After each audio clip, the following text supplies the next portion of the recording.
This is Teachers Talk Radio, and you are listening live. Good late afternoon, or shall I say good evening, dear listeners. You're listening to the Sunday Twilight Show with Maud. It is 5 p.m. on Sunday the 5th of February, and you can join me using the chat function. We can discuss today's topic, which is the elastic band method in decolonizing the curriculum. Welcome! This is Teachers Talk Radio, and you are listening live. Tune in live at ttradio.org, or to join in the conversation, download the Podbean app and search Teachers Talk Radio. Follow the hashtag TTRadio.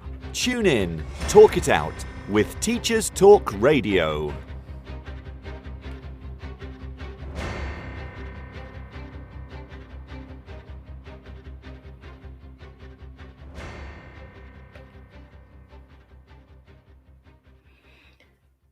Good evening, fellow educators and dear listeners. This is my 29th radio show as your hostess, and I'm delighted to share this experience in your company. But first, I have to introduce myself for any potential new listener. I am Maud, a French citizen of French and West African ancestry. I have lived in the UK since 2008, and I'm a professional educator. I work in a secondary state school in North London, where I teach languages as well as humanities, geography, history, French, and Spanish. I also have experience as a teacher in the charity sector. You can follow me on social media on Twitter at ProfMFL. All views are my own.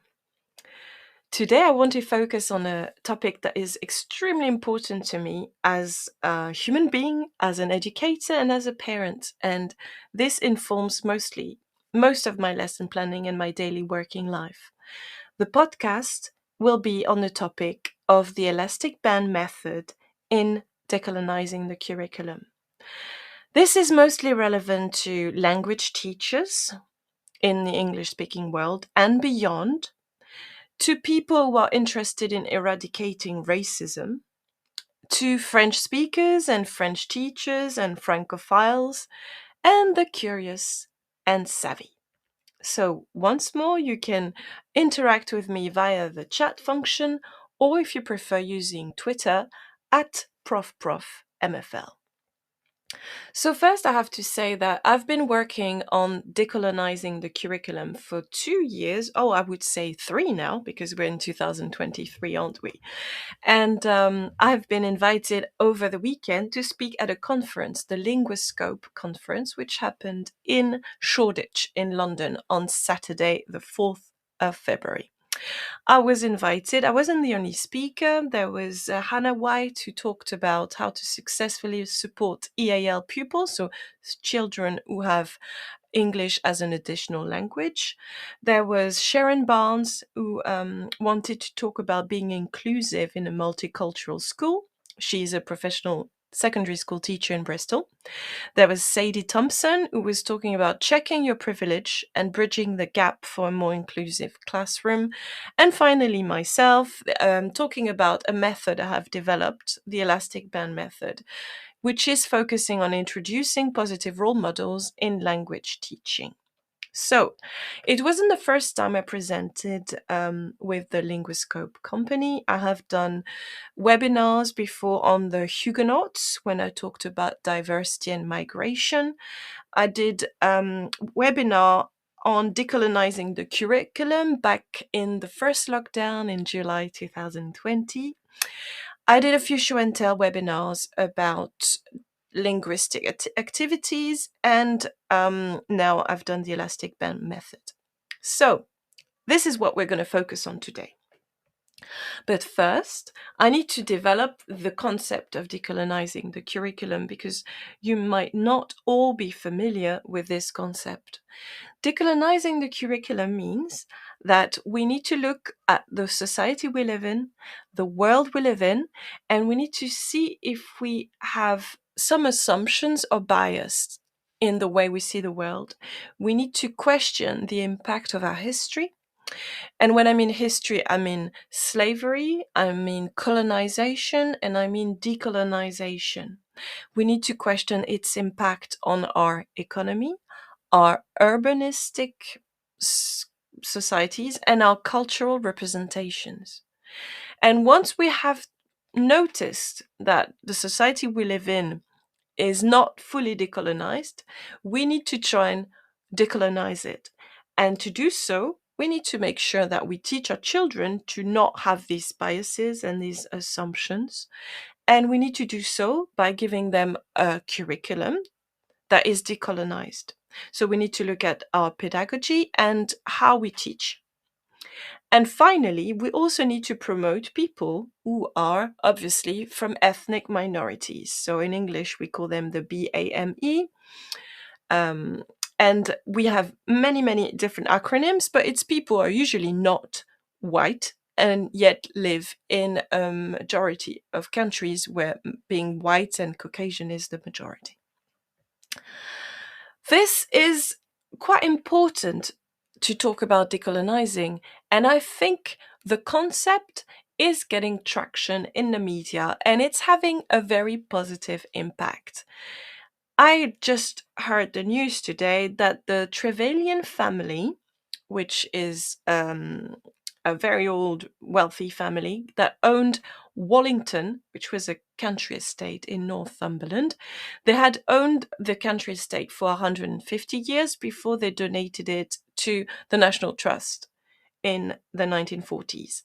Now, the heirs of the Trevelyan family discovered by looking back and by having that first step in the decolonizing process, by having a look back at their family fortune and their family history. And they realized that their family had owned 1,000 African slaves on the island of Grenada in the 19th century. So their country estate, Wallington in Northumberland, was built by the money they made in the slave trade and in slave labor. Obviously, this is not an easy truth to face when you realize that your ancestors did horrible things. But the Trevelyan had the honesty to talk about it amongst themselves, and they came to that decision. And Laura Trevelyan had an interview with a BBC reporter, and she said, and I'm quoting, that she wanted her family to apologize to the people of Grenada for their role, for the role that their ancestors played in enslaving and enslavement on the island, and they are engaging as a family in reparations. So the family, the Trevelyan family, is intending on donating £100,000 to establish a community fund to develop economical activities in Grenada. Laura Trevelyan also said that their family received the equivalent of about £3 million in compensation when slavery was abolished. So the state of the United Kingdom state gave them money because they didn't have slaves anymore when slavery was abolished. So they got that money in 1834, and so giving £100,000 nowadays, 200 years later, seems like quite a token gesture, but I think it's the first step in the right direction. And she says she wants this money to be used. And she also said she was hoping it would become an example that other rich families would follow. Miss Trevelyan lives in America. She has written a story about her family. And yes, she said it was really hard to come to terms with what her family had done. She had studied, and she felt really ashamed of seeing the plantations where the slaves were punished and the instruments of torture that were used against them. I think she's being very honest, and I applaud her for that. And I love the fact that she's trying to repair the damage that was done many, many, many decades ago by her family. And we all know that people nowadays are still living off the fortunes that were made in the past. And it's good to acknowledge it. And it's definitely a positive step. And I think it's happened and it's happening because we've been talking about decolonizing. Because Laura Trevelyan has realized that the privileges she's living with come from a very difficult past, and we can't ignore it any longer. So, who penned the term decolonizing? Well, first it was a political thing after the colonization. So in the 1960s, when African countries started to become independent from Western nations, they started to be decolonized. But how does it transfer from a political state sort of setting to a human endeavor? Well, I apologize if I'm mispronouncing the name, but there is a very famous Kenyan writer, Ngugi wa Thiong'o, who was born on the 5th of January 1938 in Kamerithu in Kenya, and he's very famous as a novelist, an essayist, and he also teaches English and comparative literature at the University of California, Irvine. And he has written an essay in the 80s entitled Decolonizing the Mind. So if you want to have a look at his essay, it's called Ngugi wa Thiong'o's essay on decolonizing the mind, the politics of language in African literature. Ngugi wa Thiong'o also wrote a book that I recommend people reading. It's called Wrestling with the Devil, a prison memoir. He wrote it when he was incarcerated by a dictator, a Kenyan dictator, for being a writer, basically, because he was a free man and a writer. He got put in jail and he found toilet paper he could write on so that he could write his new novel. And for the first time, he had written in his native language because he started becoming famous in Kenya for writing in English. But when he was in jail, and he was really angry because he was put in jail by a compatriot, a dictator who was an African man. So he just thought, why am I writing in English, which is the language of the colonial power? And he started in prison to write in his native Gikuyu language. And this decision has changed the way he wrote novels following this and the way he perceived his role as a writer. There's a great interview of Ngugi wa Thiong'o in the Times of India. I'm just going to quote some very interesting sentences that he wrote. So he said he started using his mother tongue, Gikuyu, because he was really upset that an African government put him in prison because he had written a play in his native language. And he thought even more about language and colonialism once he was in prison. And he realized that he had to change, he had to decolonize his mind, to decolonize his language. There's a quote I really love, and I think I'm going to put it on a poster in my classroom, actually. And I'm going to quote now. Ngugi wa Thiong'o says, "If you know all the languages of the world and you don't know your mother tongue, that is enslavement. But if you know your mother tongue and add all the languages of the world to it, that is empowerment." So Ngugi wa Thiong'o is confronting two ideas: the idea of being enslaved morally or conceptually, and empowered. And for him, being able to speak English only would be enslavement, because this is not his country's language, even though it's an official language there. But speaking Gikuyu and English and being able to write in both gives him the power he needs to be a free man. So I think it's really important. It was written almost 40 years ago, this Decolonizing the Mind essay. And yet today I was on Twitter and I noticed there was a lady who said her mum asked her to speak Somali on the phone with her. And the daughter was a bit upset. She was like, "Why do you want me to speak Somali? It feels wrong. I feel uncomfortable speaking Somali. I don't know the language so well, etc., etc." And I was just thinking, This is exactly what Ngugi wa Thiong'o is talking about. You need to master your mother tongue because you need to use it. It's your heritage, it's a part of you. And if you only speak English and if you ignore your mother tongue, you're losing a part of yourself. You need to be empowered. And if your mom wants you to speak in Somali with her, you should honor that as a part of respect for who you are and also for the love and nurture that your mom gives you because she uses her tongue, her mother tongue as well, to nurture you and educate you. Languages and cultures are not equal. And this is also something Gugi was Watyongo was saying in his article. Languages and cultures relate as a network, and they are in a hierarchy of unequal power. English, French, Spanish, and Mandarin are the languages of the colonizer. And you could also argue that Russian is the language of the colonizer. And then the local indigenous languages, so it could be Breton in France, or Patois, or it could be Ukrainian in Ukraine, or it could be Irish or Gaelic in the United Kingdom, or Welsh.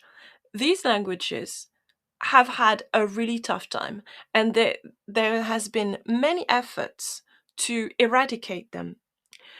Our job is to value these languages and give them a chance to fight back on an equal footing with the main colonizing languages.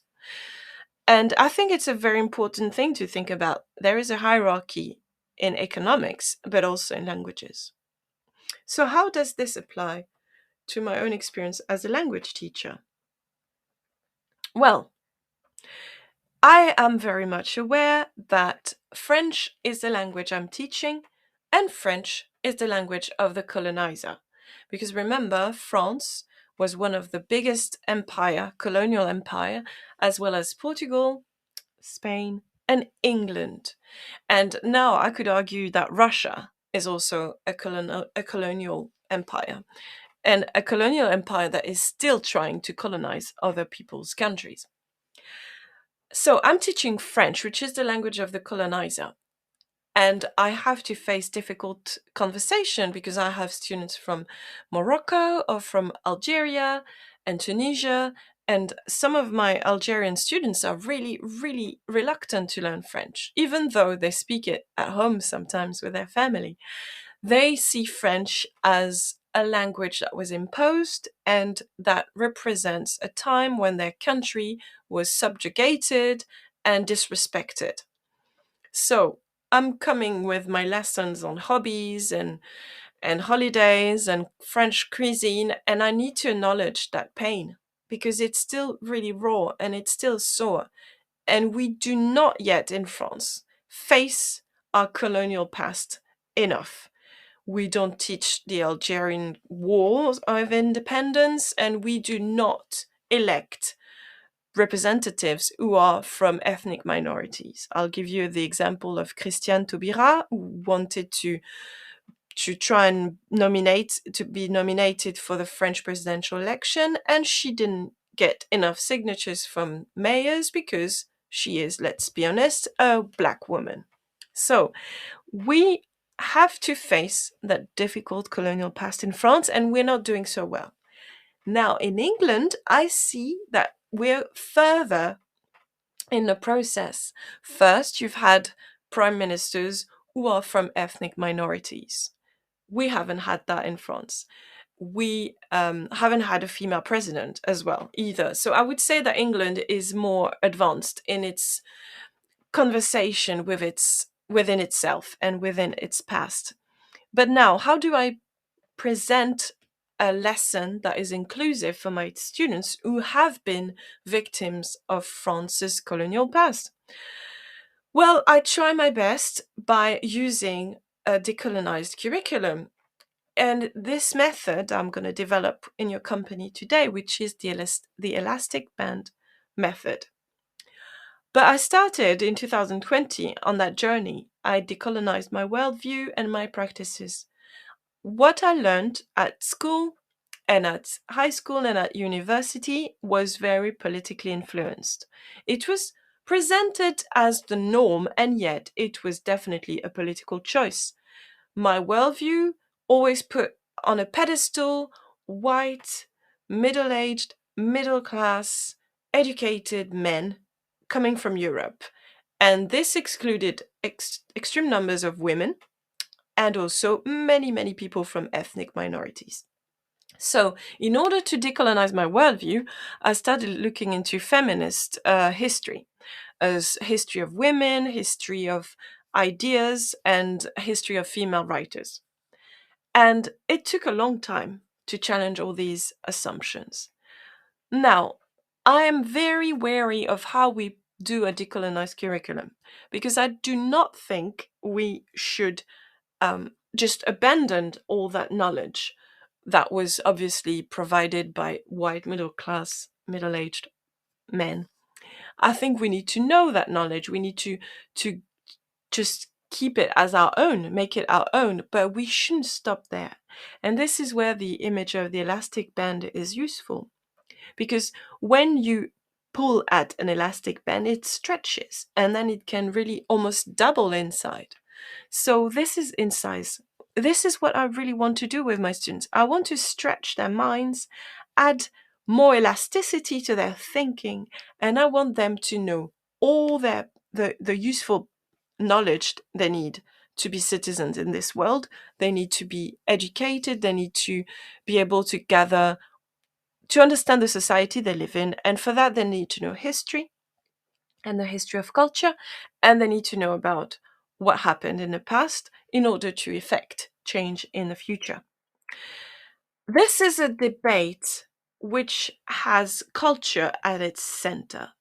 This is basically culture with a big C, the accepted one, the one that's promoted at university, the one that is usually elitist, that imposes itself as the correct taste to have. It is usually European centric, it is exclusive, and very often can be seen as snob and narrow minded. This big C culture needs to be learned by our students. I want my students to have heard of Charles Dickens and Victor Hugo and Dostoevsky and many, many more writers, because this is the cornerstone of many, many um, concepts that we still use on a daily basis. But I also want the cultures with a smaller c to be on an equal footing in a curriculum. So it's culture with a big C that we stretch so that it gathers and includes cultures.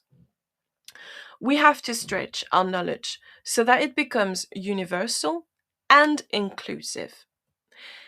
So I have developed a lesson plan and I'll give you an example. I wanted my students to learn what's in the French curriculum for French children in primary school, which is Le Carnaval des Animaux by Camille Saint-Saëns, The Carnival of Animals by Camille Saint-Saëns. He was a French composer and a French pianist and a French teacher, a music teacher. And this is part of the curriculum in France for French children. And I wanted my students in the UK to have access to that knowledge. And I know they do music at school as well. So it's always good to step out of your subject and add other subjects to the mix. So we are studying this Camille Saint-Saëns music.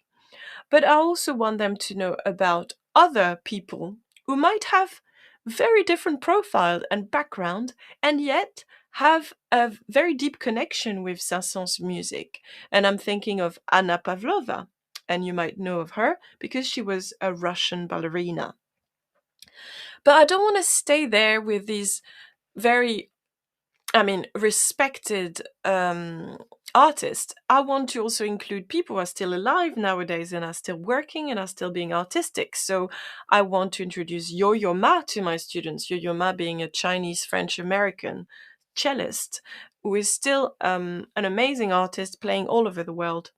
And these three characters, Camille Saint-Saëns, French composer, Anna Pavlova, ballerina from Russia, and Yo-Yo Ma, who is now based mostly in America, they all have a very common point, is that they've worked on Camille's music. So they are all they all know each other's work, even though they did not live in the same century. And to really extend and use my elastic band method idea, this analogy, I've introduced my students to Charles Lil Buck Riley. So he's more famous as Lil Buck. And Lil Buck, you can check him on YouTube. It's spelled Lil, Lil, and then Buck, Buck. Lil Buck is an African American. I'd say he's in his 20s or 30s. I think he's just turning 30 soon. So Charles Lil Buck is a Jukin artist. Jukin, Jookin, is a type of dance. And if you have never seen it, please, at the end of this show, go on YouTube and type Lil Buck and Yo-Yo Ma, and you will see some amazing cello playing and some amazing ukin dancing.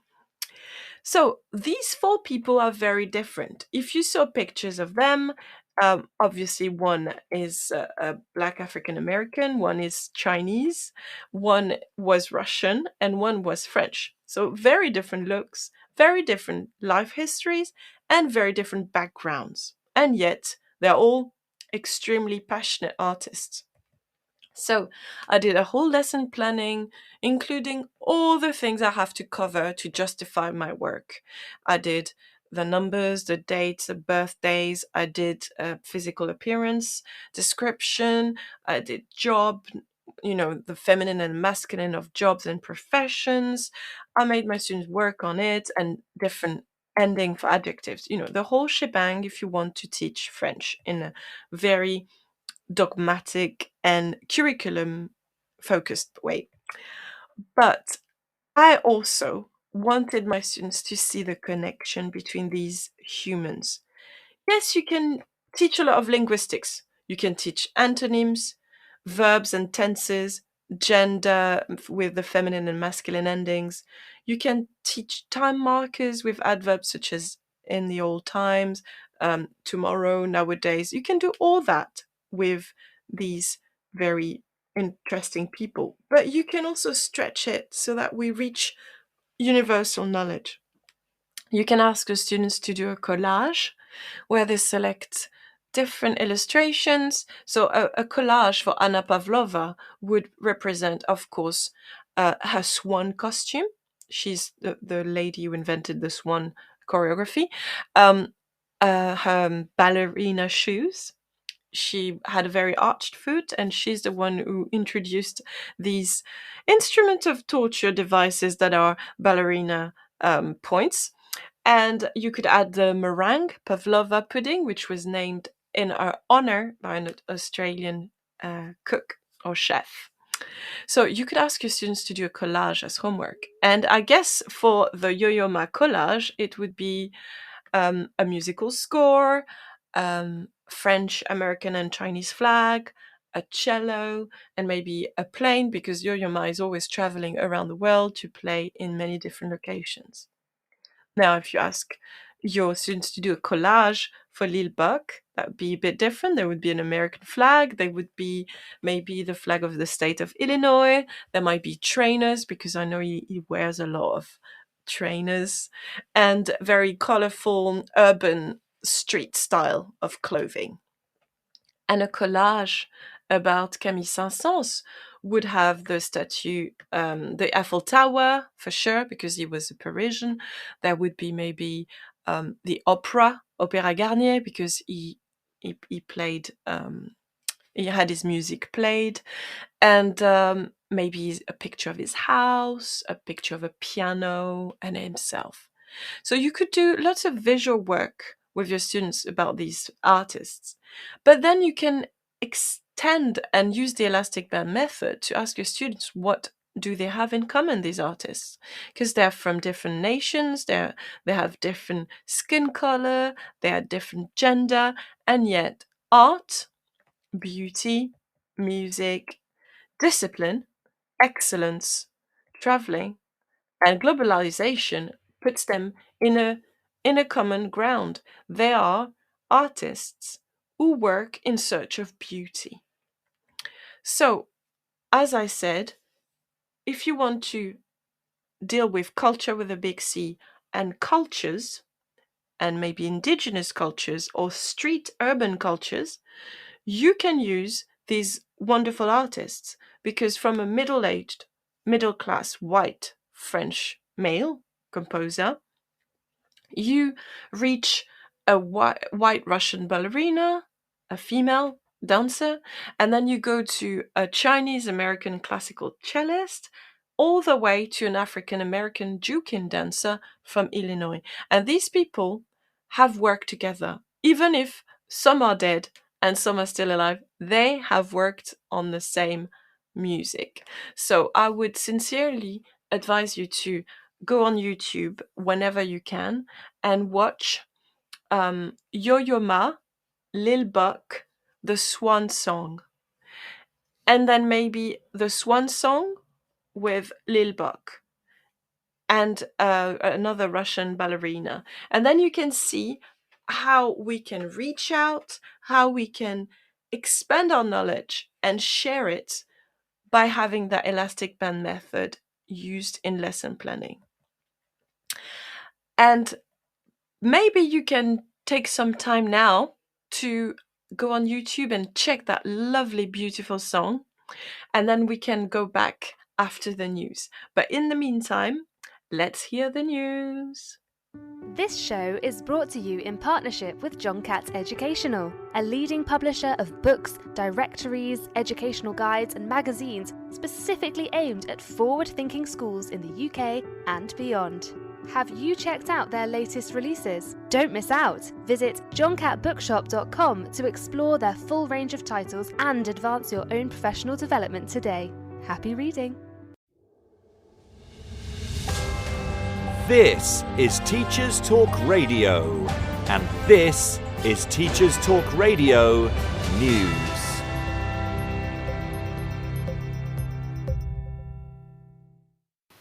At the National Higher Education Conference, Unison Assistant General Secretary John Richards opened proceedings with a damning critique of the government's approach towards university education, according to Unison's own website. Mr. Richards focused on out-of-touch ministers who fail to understand the current funding crisis and pointed out that the funding models across the UK seem to be broken. He cited the issue of limited government funding as causing a de facto cap on student numbers and accused the government of trashing the UK's reputation for higher education in Europe, leading to big drops in the numbers of overseas students. A story covered by Teachers Talk Radio News last week. Mr. Richards went on to assert that those in government do not understand the cost of living crisis because they've never had to face it. Strike action by those working in the HE sector has been part of a wave of action taken by unions across a range of public sectors in recent weeks. The last week saw the release of details of government plans to revamp children's social care in England. BBC News reported on the plan for more early support for families and the extra £200 million funding for the next 2 years. Last year, a review warned that tens of thousands more children could end up in care without additional funding and reform. The plan has faced criticism that many of the changes are being rolled out as localised pilots rather than a national programme. The government plans to put families at the heart of the reform and intends to provide better support for all vulnerable children in order to reduce the need for crisis intervention. There will be pilots in 12 local authorities which will deliver more early support for families struggling with addiction, domestic abuse and poor mental health. There will also be more family-type placement for children in care with relatives, friends or foster families. Other changes include plans to recruit more foster carers, a simpler process and more support for relatives or friends who take on children, a rise in the leaving care allowance, and support for councils to recruit and retain more social workers. Economic, Constitutional and Social Policy Forum Politia has published an article focusing on its views of the proposed changes to the school's history curriculum. The publication History, Whose History? The Battle for the School Curriculum features 3 historians' views on the proposals. The government's plan for reform came in response to recommendations from the Commission on Race and Ethnic Disparities. The plan for a new model history curriculum for pupils to see themselves as integral parts of what makes up the UK today was proposed. The essays included in the publication focusing on the responses of a variety of academics who all appear to conclude that there is no need for the proposed changes, because diversity is already built in the current programme. Further details of the publication and forum for debate can be found on the Politeia website. Finally, a school principal in a rural part of Northern Ireland has expressed concerns over safety after it emerged that recruitment of lollipop men and women is being frozen. It comes as part of a drive to save money.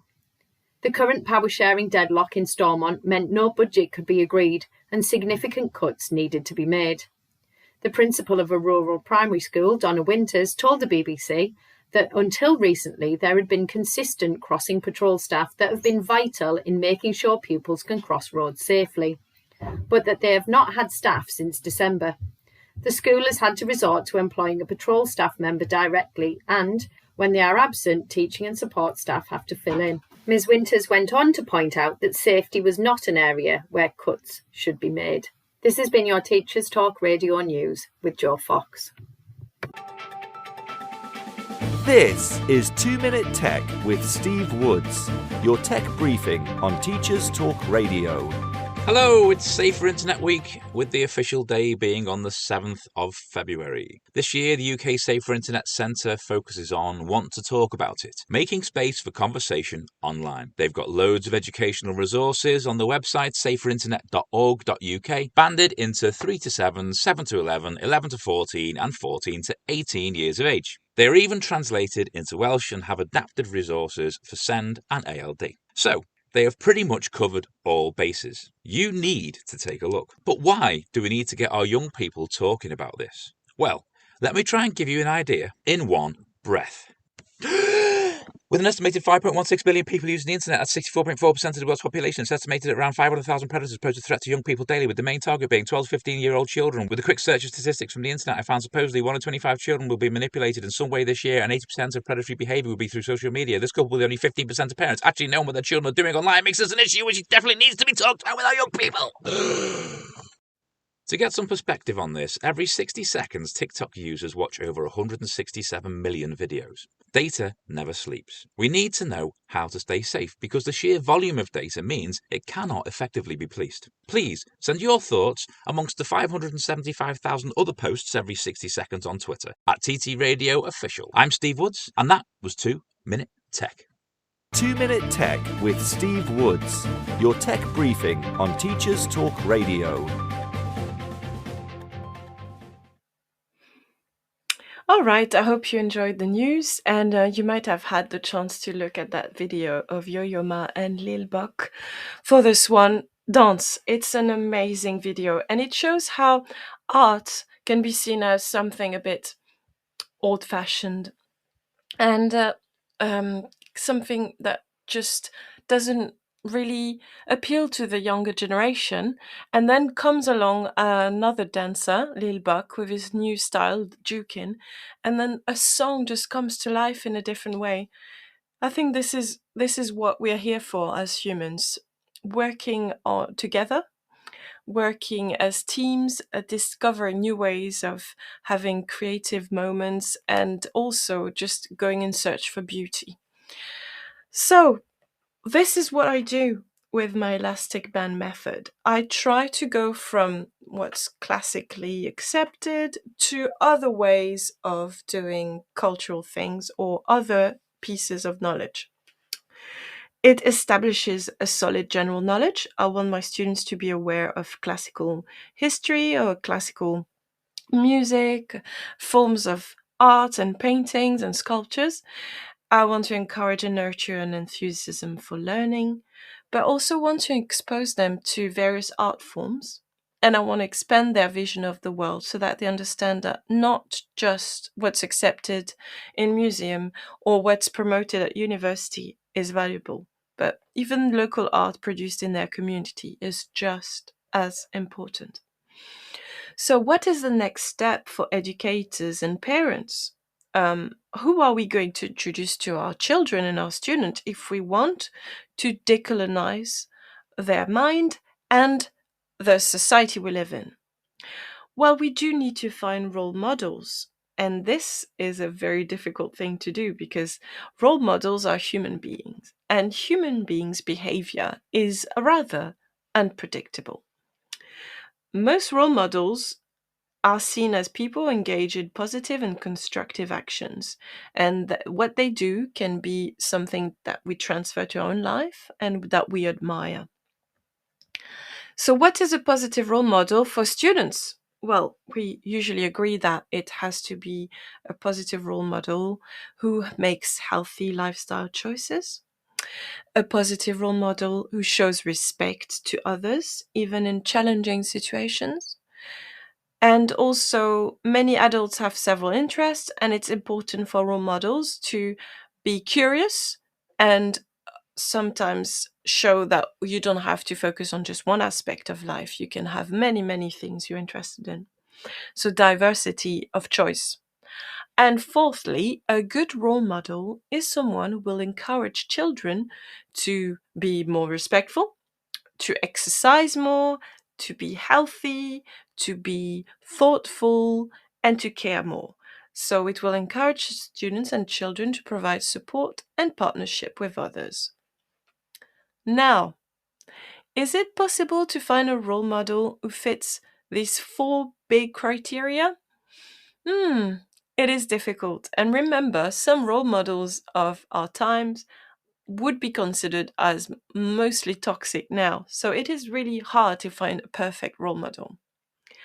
The role models I use in my elastic band methods lesson planning are very different from these.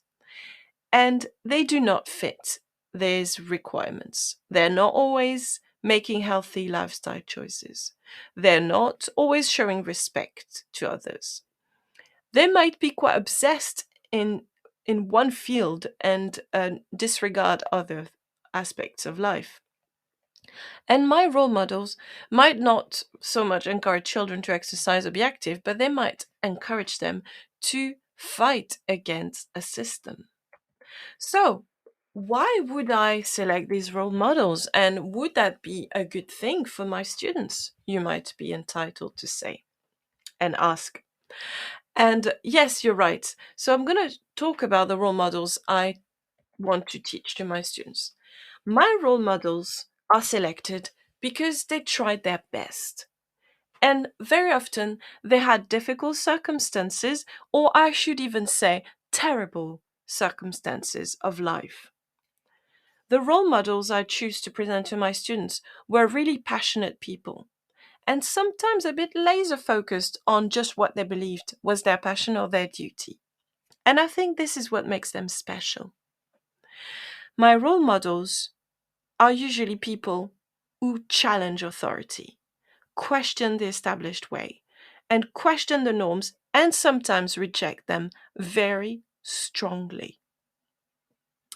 And my role models are also people to take big risks and also make sometimes some very big mistakes. Because I want to show my students that being human is about learning. And we do make mistakes along the way. And sometimes we make very bad mistakes that we regret, but we learn from these mistakes. So, what is my pedagogical intent if I want to inspire my students with these role models? Well, I want them first to know about these people because I think they are historical figures that deserve fame. And I also want my students to do what's best for them and for who they are, and not just what society expects them to be. I also want my students to understand the concept of failure because failure is a teaching tool. We do not become good at something without failing at it a few times. Failure is a part of a positive learning process. And here I want to share some resources that everybody should maybe read if they have the time or just browse through. There's a few books. There's The Gift of Failure: How the Best Parents Learn to Let Go So Their Children Can Succeed by Jessica Leahy. There is another book called Mindset: The New Psychology of Success: How We Can Learn to Fulfill Our Potential by Carol S. Dweck. And finally, Grit, The Power of Passion and Perseverance by Angela Duckworth. And you see, I went for a very feminist bibliography today with Jessica Lahey, Carol S. Dweck, and Angela Duckworth, because they deal with the concept of failure. And I think we need to teach our children how to fail well. And how do you fail well? Well, by first acknowledging that you failed, accepting that you did, and then learning from that mistake. And possibly not doing it again. Because very often people do not accept blame, or they reject it onto others and blame others. Or they say, oh, mistakes were made, but they won't be made again, and then they do the same mistake again. So I think we really need to work on teaching how to fail, because it's part of how we learn, and we can always do better.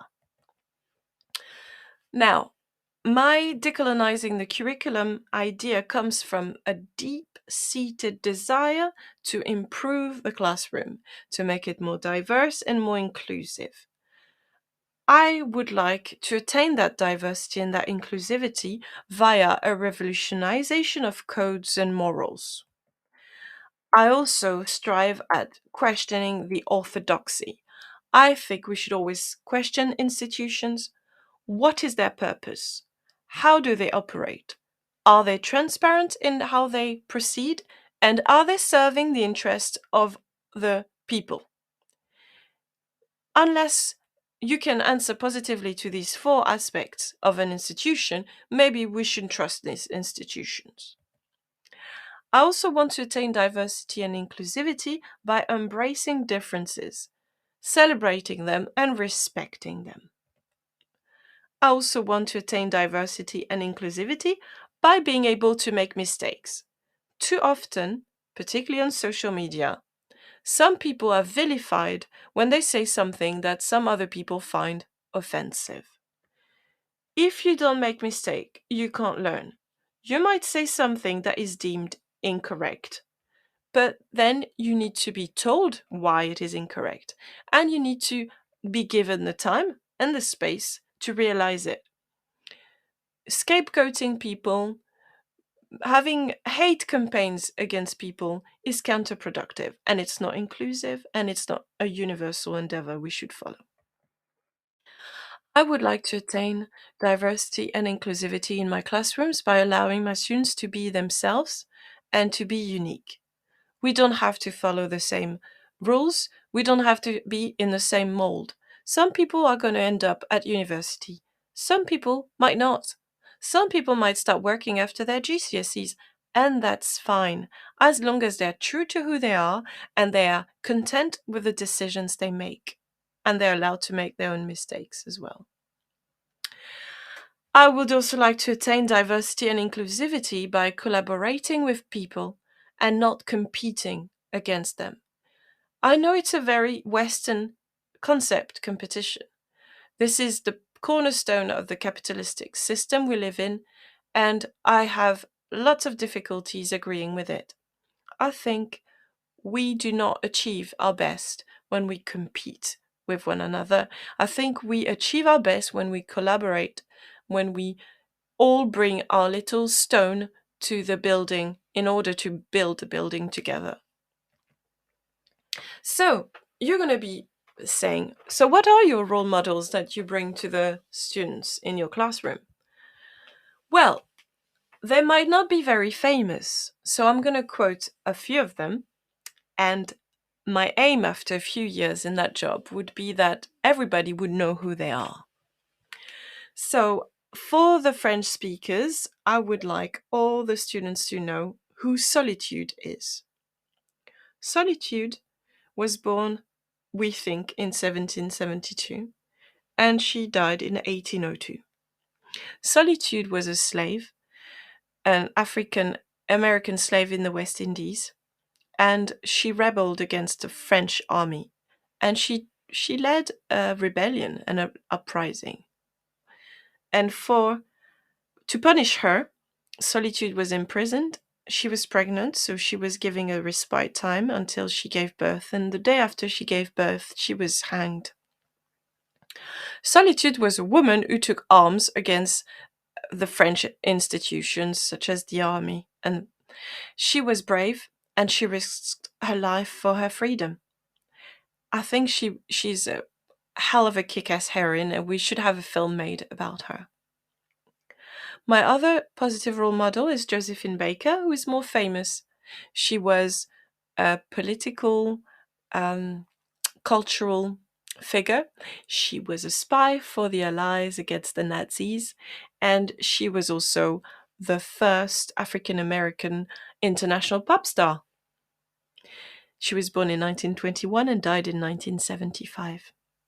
Then there is Christiane Taubira. Christiane Taubira is a French Guyanese politician. She's a female politician, and she is someone who has always tried to be an advocate for people who are living in Guyana and who don't always get the same rights as people who live in France. And she is someone who tried to be nominated for the presidential elections but didn't get enough mayor votes to do so.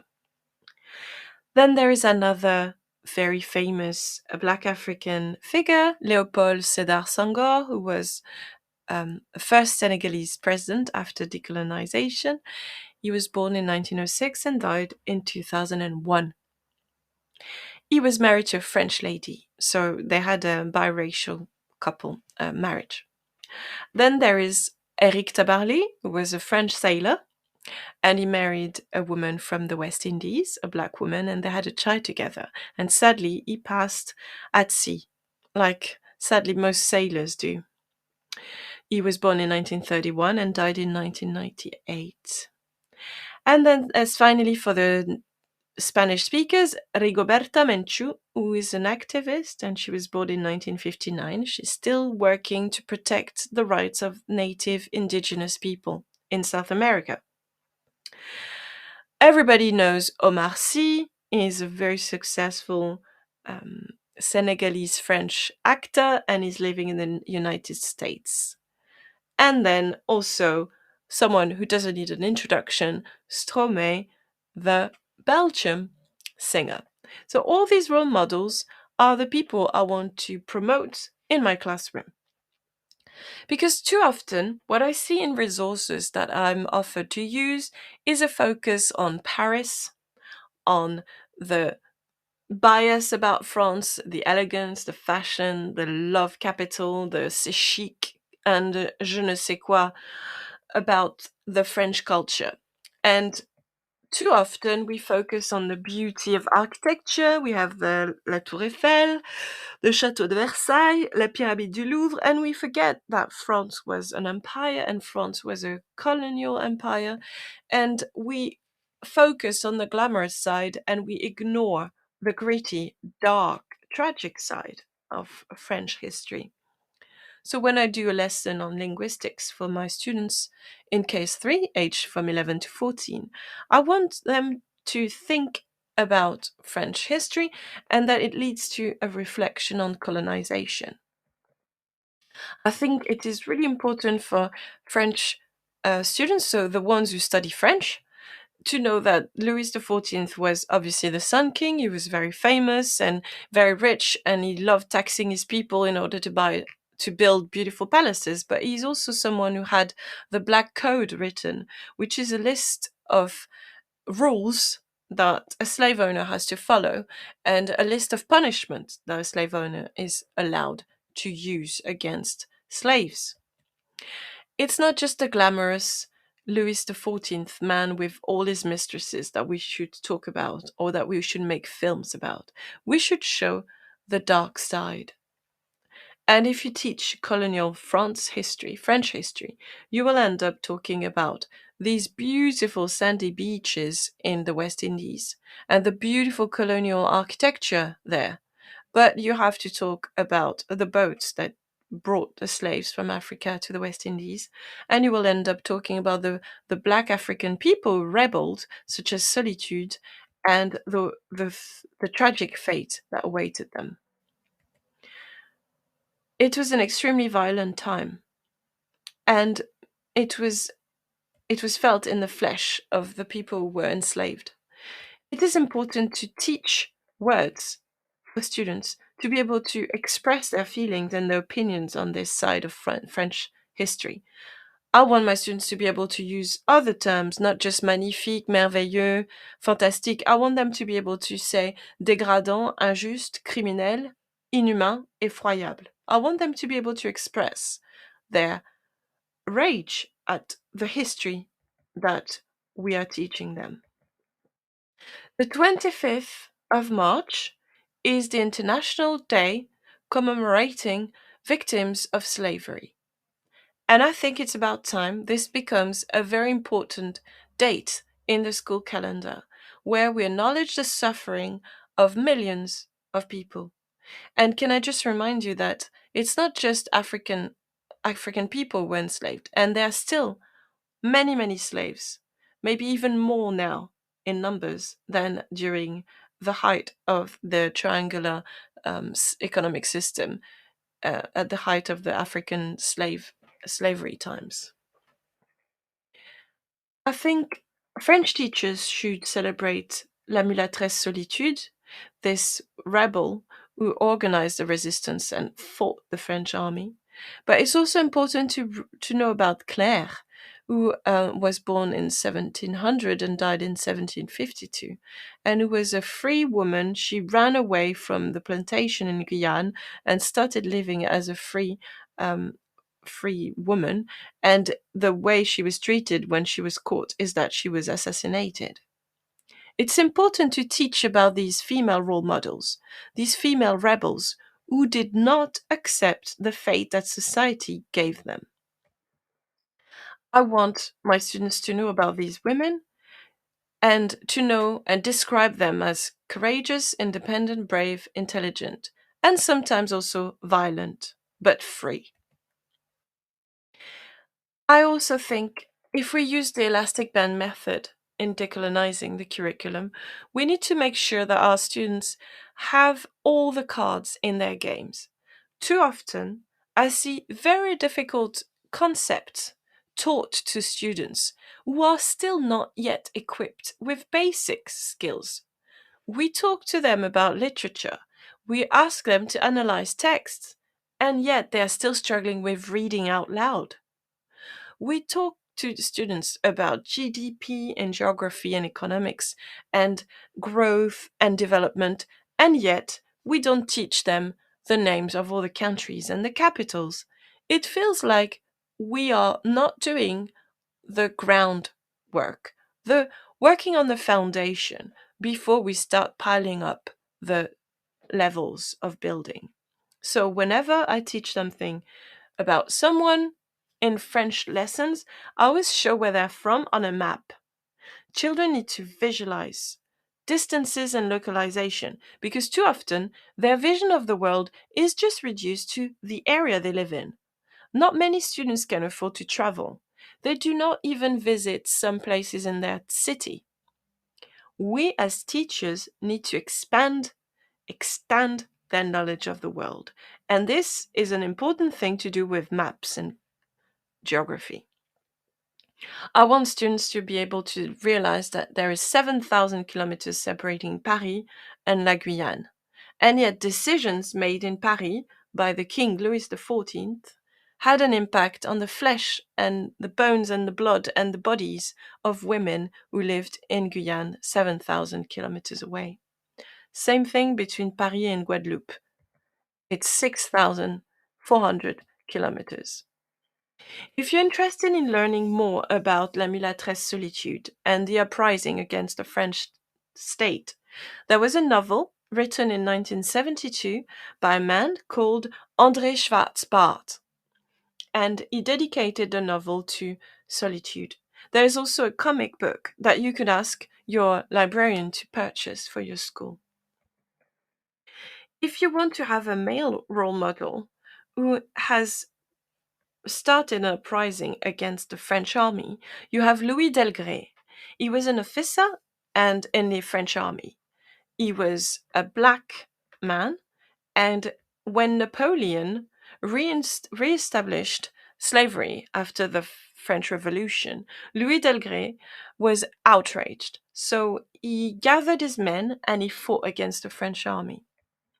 Sadly, he didn't have enough men, and they ended up committing suicide. It was a mass suicide in a house in Matuba, where they had lost their fight. Louis Delgrès and his 300 companions died in 1802, fighting against slavery and Napoleon when he re-established it. It is very important to celebrate people who stand for their rights, who fight back and protest, because too often we see an attack on freedom and civil rights at the moment. We tell people striking is rude, striking is destroying the economy, striking is something bad. Well, no, rebelling and protesting is good when you're trying to be who you are and when you're defending your principles. So, in order to have an inclusive lesson, when you are given the topic of the holidays, you can also include these very important nuggets of knowledge. You can talk about seas and ocean and modes of transport and climate and environment, but you can also mention colonization and economy. It's good to not be stuck with the cliches of French society. The students have to learn about them, of course, but you need to extend their knowledge. You always need to reach out and teach them that little bit of extra that will bring more thinking and more critical thinking into their mind. It is very important as a teacher that we give them the means to go further in their knowledge. And this is why I really like talking about Eric Tabarly and Jacqueline, his wife, because they had a mixed marriage and they are a great couple to study if you want to talk about holidays and hobbies, because you bring the idea of inclusion and racial equality. Now, there's another famous role model I used in my class, and it worked really well, so I wanted to share it with you. I have quite a few Senegalese students, and they don't know their Senegalese history much, because what they're taught when they live here in England is English history, and we ignore the history of many African countries. Now, Senegal was a French colony, and they had their independence in the 60s. And Léopold Sédar Senghor was the first elected president of Senegal after the colonization. He was an intellectual, he was a very well-spoken man, and he was a poet. And he was married to a white French woman, another biracial wedding. So Léopold Sédar Senghor was born in 1906 in Senegal, and he died in 2001 at Vierzon in France. He was a poet, a writer, and a French statesman and Senegalese president. He is the symbol of the cooperation between France and its former colonies. And he's been criticized because people think he didn't push decolonizing enough. I think we shouldn't judge people with the knowledge we have now. They had different life experiences. I think he's still a great role model. And remember, your role models are humans. So they, I'm sure, have made many mistakes, but yet we know their true value. There's a beautiful poem that he wrote, and I'm going to read it to you today. It's in French, so if you haven't learned French at school, you might just feel the melodic side of the language. Cher frère blanc, quand je suis né, j'étais noir. Quand j'ai grandi, j'étais noir. Quand je suis au soleil, je suis noir. Quand je suis malade, je suis noir. Quand je mourrai, je serai noir. Tandis que toi, homme blanc, quand tu es né, tu étais rose. Quand tu as grandi, tu étais blanc. Quand tu vas au soleil, tu es rouge. Quand tu as froid, tu es bleu. Et quand tu as peur, tu es vert. Quand tu es malade, tu es jaune. Quand tu mourras, tu seras gris. Alors de nous deux, qui est l'homme de couleur? And that's a wonderful poem. It's very evocative and it has very simple vocabulary. Even if you barely remember your GCSE French, you recognize the colors. Noir, rose, blanc, rouge, bleu, vert, jaune, gris. You might have recognized some adjectives such as froid, and also some tenses. Je suis, I am. Tu vas, you go. So let me translate it for you now. Dear white brother, when I was born, I was black. When I grew up, I was black. When I go under the sun, I am black. When I'm sick, I'm black. When I'll die, I'll be black. Where's you, white man? When you're born, you're pink. When you grow up, you're white. When you go under the sun, you're red. When you're cold, you're blue. When you're scared, you're green. When you're sick, you're yellow. When you'll die, you'll be grey. So, of the two of us, who is the man of color? Isn't that wonderful? It's almost childlike in its repetitiveness. Quand je suis, quand j'ai grandi, there's when repeated a lot.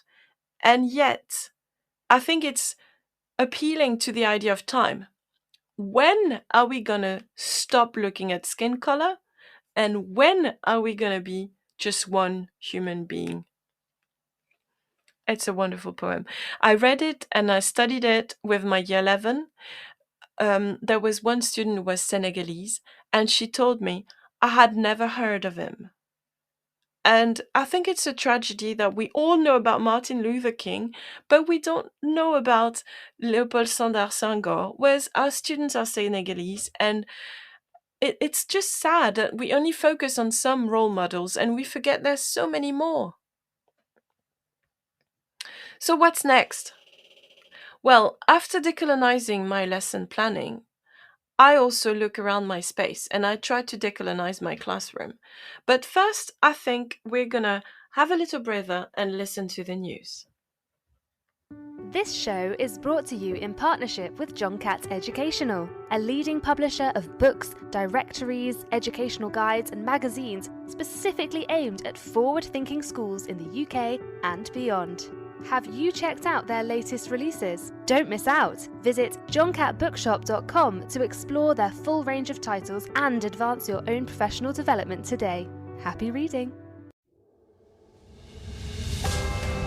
This is Teachers Talk Radio, and this is Teachers Talk Radio News.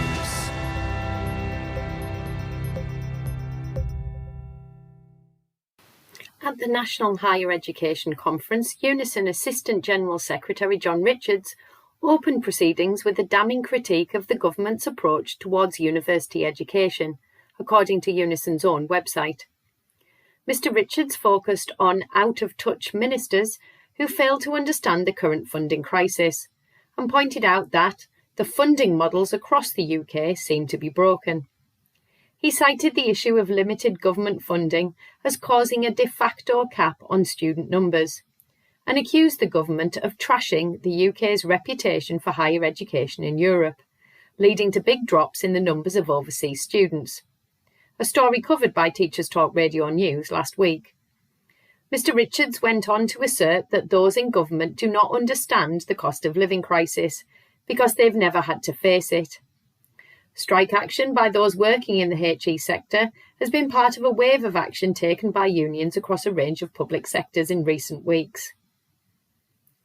The last week saw the release of details of government plans to revamp children's social care in England.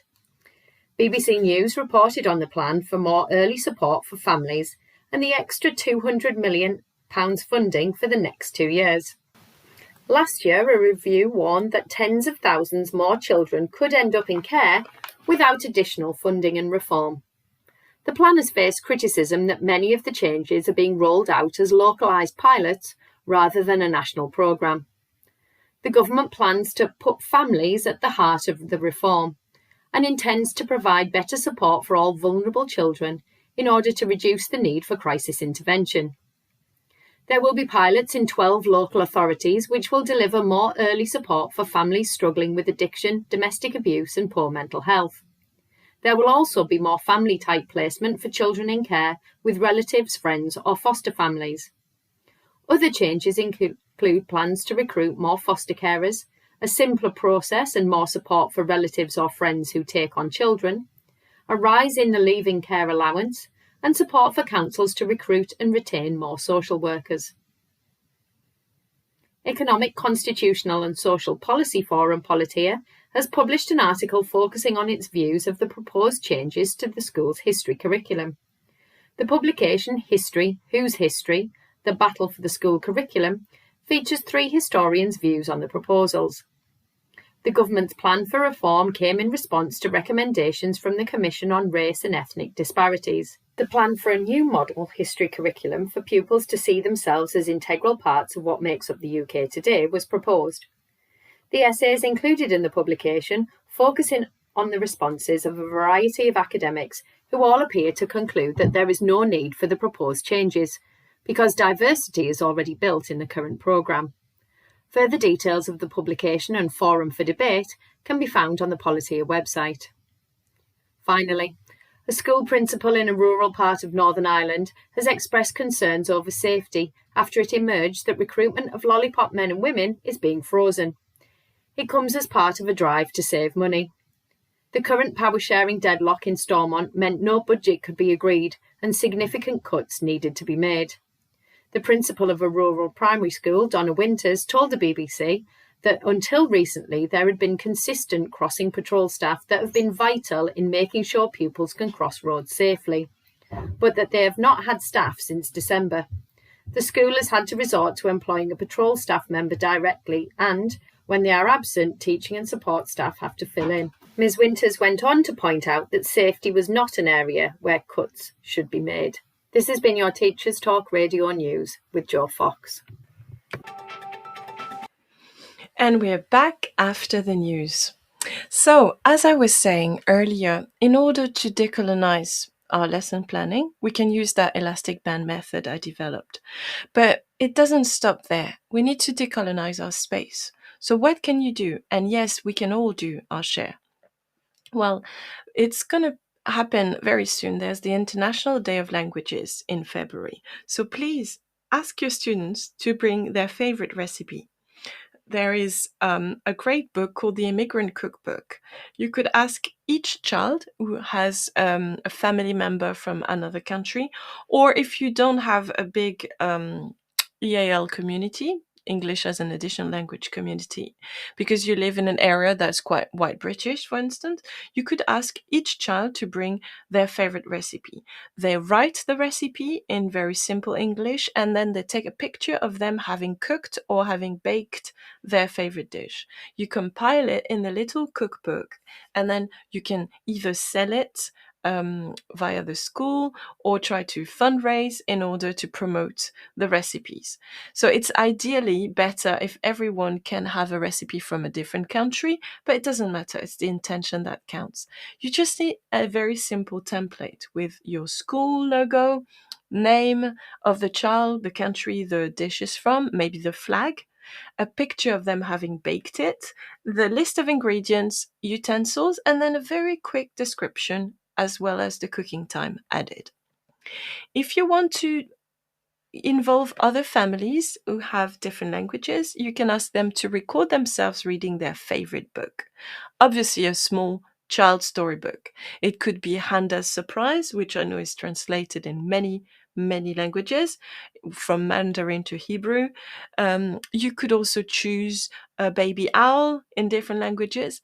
Ask the children to record themselves or their family members reading the story in a foreign language, and you can use Vocaroo, Vocaroo, and use all the MP3s you collect that way to do a big listening file, and then you put it on the school website. If you want to organize a summer fair, maybe more for primary school, warn the parents in advance so that they can get organized. One country per stall. For a French one, I expect some macarons, crêpes, maybe some baguette, maybe some galette des rois with some French flags, and maybe you could have one for French West Indies, like Guadeloupe. You might want to have one for Senegal, and you might go as far as selling traditional toys or fabrics. But this needs to be started as a project now so that it can happen in the summer, in June or July. If you're inspired by the listening project on BBC Radio 4 with Fee Glover, you can ask children to interview their grandparents or their auntie or their great uncle. Ask them a few questions. Where are you from? What was your childhood like? What was your favorite food in your childhood? And what was your favorite book in your childhood? How did you come about to live in this town? Did you migrate? And just publish the collection of life stories on the school website. This is to promote language diversity. You could invite a speaker, maybe you want to contact embassies. If you have a big community from Pakistan or from the Caribbeans, maybe contact the embassy and try and get a speaker or an artist to come and talk to the students during assembly. There is a wonderful website that I advise any teacher in languages, particularly with French, because this is what I do most days. It's Eleanor Chettle Cully. Chettle is spelled Chetle, and Cully Cully. Eleanor Chettle Cully has a big section on decolonizing teaching art. It's her website, myprimarylanguagesclassroom.com. And she is amazing. So I'm going to quote her. In terms of decolonizing the curriculum, I believe that it is essential we ensure pupils are exposed to lesser-known artists from countries other than France. So while Key Stage 1 focused on the likes of Claude Monet and Henri Rousseau, Key Stage 2 used their partnerships with Francophone countries as a springboard for the study of artists from Guadeloupe, Réunion Island, Rwanda, and Senegal. This is a great opportunity for pupils to learn more about their focus countries early on in the school year. And Eleanor Chettle Cully is so amazing. She asked Anaïs Verspon, who is a Guadeloupean artist, to contact her via Zoom and talk to the students. And the students had done artwork inspired by Anaïs Verspon's work. That's wonderful use of technology and promoting diversity and decolonizing. So she started with Claude Monet, the epitome of French painting, and she extended the elastic band all the way to Guadeloupe. This is exactly what the elastic band method is about, and this is a beautiful example. If you're lucky enough to have students who are from a wealthy background, maybe you work in a private school or in a wealthy area, consider a decolonized school trip. Don't take your students to Paris, take them to other countries that have French as an official language. Benin, Burkina Faso, Burundi, Cameroon, Comoros, Ivory Coast, Djibouti, Gabon, Guinea, Conakry, Equatorial Guinea, Madagascar, Mali, Niger. You can take them to Senegal, the Seychelles, Chad, Togo, or Rwanda, and also countries where French is used a lot: Algeria, Morocco, Mauritius, Mauritania, and Tunisia. These are beautiful countries, and they will speak French there. So, there was a lot of resources I used to prepare this elastic band method presentation. Can I just remind you, Ngugi wa Thiong'o's Decolonizing the Mind is the one who gave its name to the process of detangling ourselves from this Eurocentric vision of the world. There is also Lilian Thuram, White Thinking Behind the Mask of Racial Identity. Léopold Sédar Senghor, La Négritude. Paula Anna Kaona, Solitude la Flamboyante. This is about the Mulâtresse Solitude, the lady who organized a rebellion against the French army. And finally, Christine Taubira, L'esclavage raconté à ma fille, Slavery Explained to My Daughter by Christine Taubira. These are essential books to read about decolonizing our mind, our classroom, and our mindset. I hope you found this interesting, inclusive, and thought provoking. It is always a delight to present my work with you, lovely listeners, and I wish you a wonderful evening and a glorious week. Thank you.